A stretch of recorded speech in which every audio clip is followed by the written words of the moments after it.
In today's video, guys, we are going to be discussing the narrative, the false conspiracy that Israel and the United States are the ones engineering the protests we see today in Iran. But before we dive into the video proper, please do well to subscribe to the channel if you've not already. Like and share this video to keep people informed, and consider joining my membership or supporting the channel in any way that you can. Alright, if you've been following the news, or better yet, if you've been scrolling through reliable sources on X, because mainstream media, leftist mainstream media, isn't reporting on Iran right now, mainly because they are aligned with the Islamic tyranny in Iran. They are in support of forces hell-bent on destroying the West. So if you have been keeping a close eye on the footages and information coming out of Iran, you already know that the streets of Tehran, Shiraz, and other cities across Iran are exploding with protests right now. Thousands of Iranians are dead. Millions of them are fed up, and the tyrannical Islamic regime on the ropes. But also, I am very concerned by the narrative floating around from the usual suspects, okay? You know, the conspiracy theorists, regime apologists, useful idiots on the left, and even a fraction of some people on the right, claiming that this is all engineered by Israel, Mossad, or Uncle Sam. AstroTurf, they say, just like they claimed about Libya, about Syria, about Iraq, and about Ukraine. Well, I am here, guys, to dismantle that nonsense head-on, because what we are witnessing in Iran is not some shadowy foreign op, okay? This is the raw, organic cry of a people crushed under radical Islamic tyranny for over 4 decades. The Persian people, proud heirs to one of the world's greatest civilizations, are rising up against the mullahs who stole their future. This is exactly what freedom looks like. I keep saying, ordinary folks demanding liberty, demanding economic sanity, and an end to theocratic oppression. Guys, we know why this protest erupted in the first place. It was sparked by the absolute collapse of Iran's economy. The Iranian rial, once a symbol of a thriving nation, has plummeted to rock bottom. As of January 2026, it is trading at about 1.5 million riyals to just $1 single. That is not an inflation, guys. That is an economic amalgam. Imagine trying to buy bread when your currency is worth less than the paper it is printed on. And what I am describing is not just some abstract statistics, okay? It is families going hungry, businesses closing down, and the middle class wiped out overnight. And who is to blame? It is not Israel. It is not America, okay? It is the radical Islamic regime that has squandered billions on proxy wars in Gaza, proxy wars in Lebanon, Yemen, and Syria, propping up terrorists like Hezbollah and Hamas while their own people suffer. Remember, this regime did not rise organically either, okay? Back in 1979, the Ayatollah Khomeini and his fanatics overthrew the Shah monarchy, okay? A modern pro-Western government that had Iran on track to be a powerhouse in the Middle East. The Shah was not perfect, okay? But under him, Iran was secularizing. Women had rights, the economy boomed, and there was real freedom. Then came the Islamic Revolution, which was nothing but a coup d'etat, and we know who did it. Then they introduced forced hijabs, public executions. In fact, we have a 26-year-old Iranian protester scheduled to be executed on the 14th of January 2026. He might have already been executed by the time I post this video. The Ayatollahs established a theocracy that turned Iran into a pariah state, okay? Fast forward to 47 years later.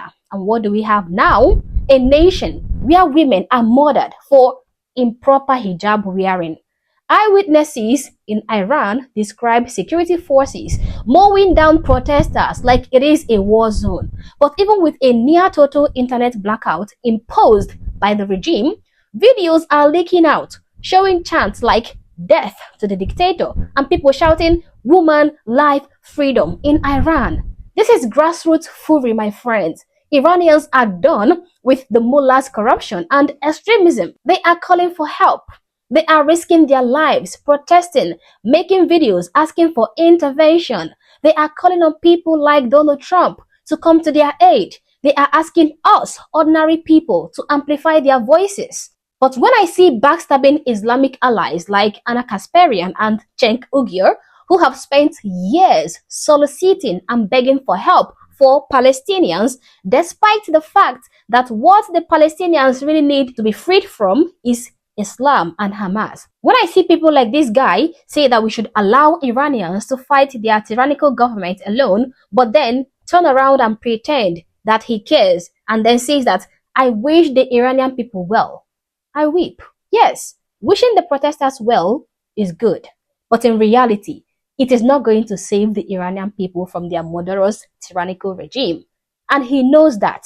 Saying, I support the people of Iran, saying, I wish them well, I stand with the Iranian people, is not going to do anything for them. And Cenk Uygur knows that. What would actually help them is real intervention from people who actually have the power to save them.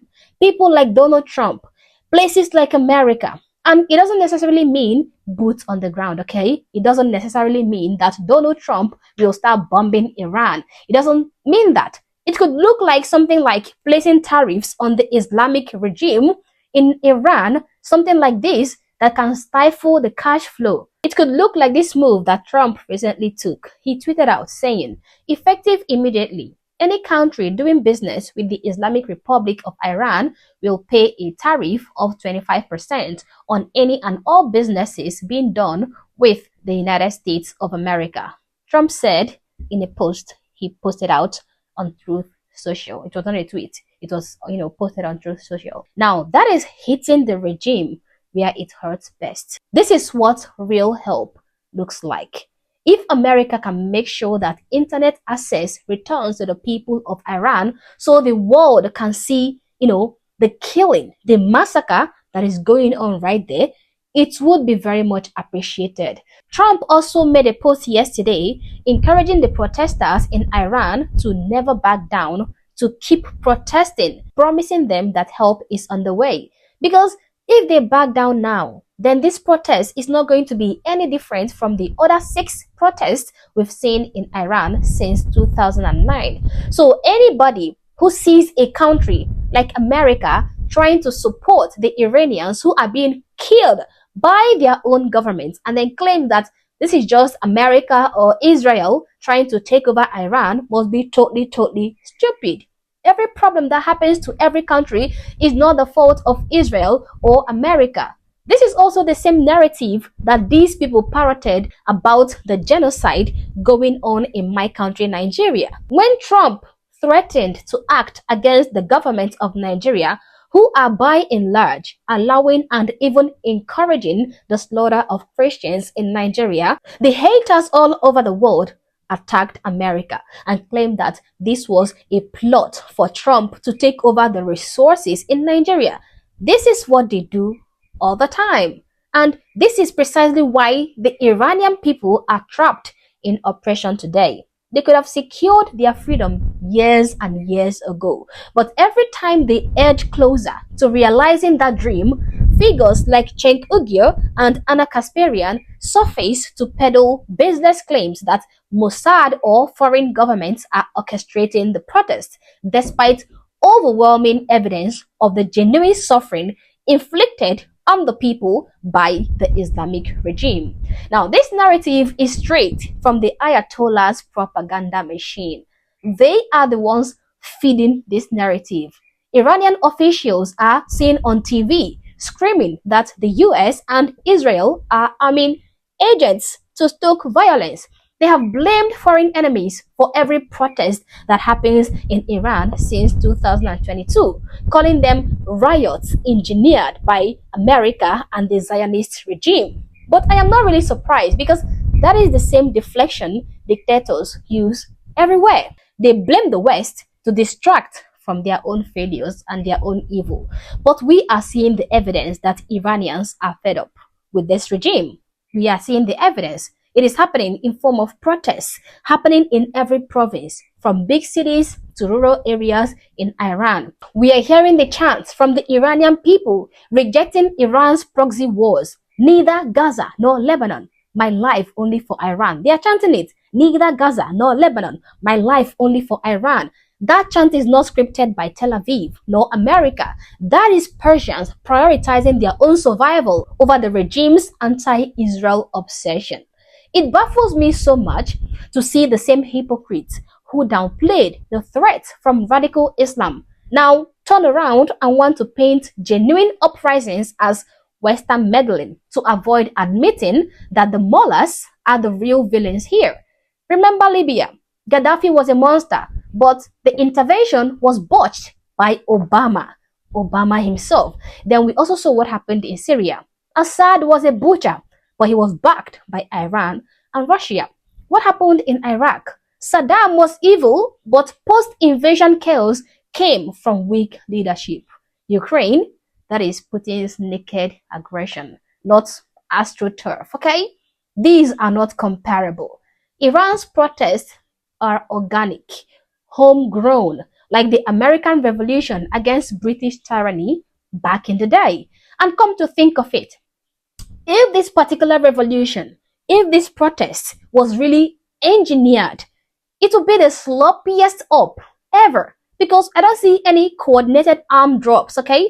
No coordinated arm drops, no fake leaders. I'm only saying raw anger over oppression by an evil regime coming from the people of Iran. So I want to say that I stand with the people of Iran, okay? I stand with the protesters. I support the Iranian people. But my support would not mean much if they don't get the help they really need. That is why I stand behind Trump and America. And I hope that he does what is really best for the people of Iran. And as always, guys, these are my thoughts and my opinions. Please feel free to share yours in the comment section below, but do so respectfully. Also, if you're not yet subscribed to this channel, honestly, I don't know what you're waiting for. Subscribe to the channel.